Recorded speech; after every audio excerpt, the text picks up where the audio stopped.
In this lesson, I'm going to talk to you a little bit about another new form field in HTML5 called the input element.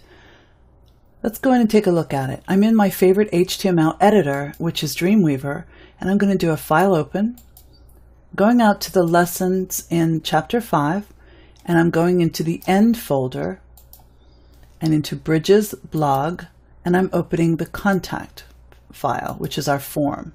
So this is the finished one, and I want to show you what I've done. So in here you can see that there are a bunch of form fields: name, email, company, city, phone, and message. But what I've added is an attribute to this new input tag that allows me to put some text in there that disappears when the user starts typing.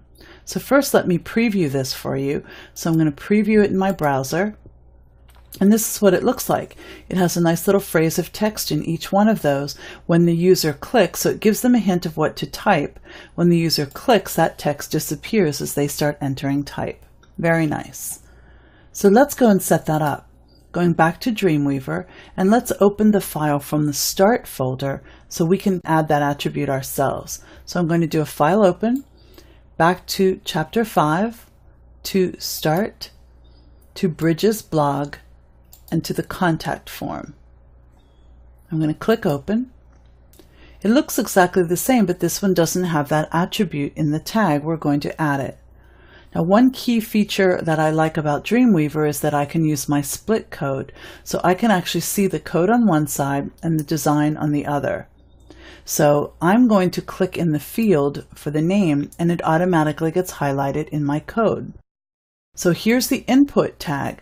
All I want to do is add an attribute inside those angle brackets. So I'm going right here before the angle bracket, and I'm going to put a space and start typing the word placeholder. The placeholder is the attribute that I'm going to be using to create all of these.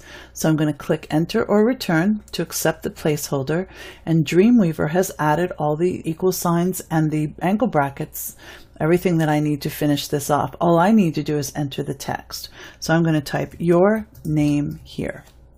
I'm going to go down to the next one. It actually highlights it for me.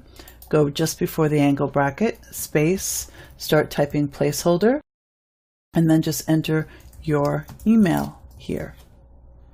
Go down to the next one, which is company. Highlights it in my code. Go to the end here before the angle bracket, space, start typing placeholder, hit enter or return, and type your company here. Go down to city, and again I want to look up here and find where I'm at the very end of the field. Put a space, start typing placeholder, and then put in your city here. Scroll up a little. We want to do phone next.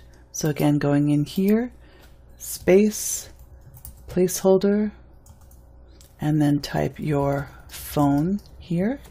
And then the final one is message. So I'm going into the message field here, right in here. I'm going to type a space, put in placeholder, your message here. I'm going to save my file. I'm going to preview it in my browser.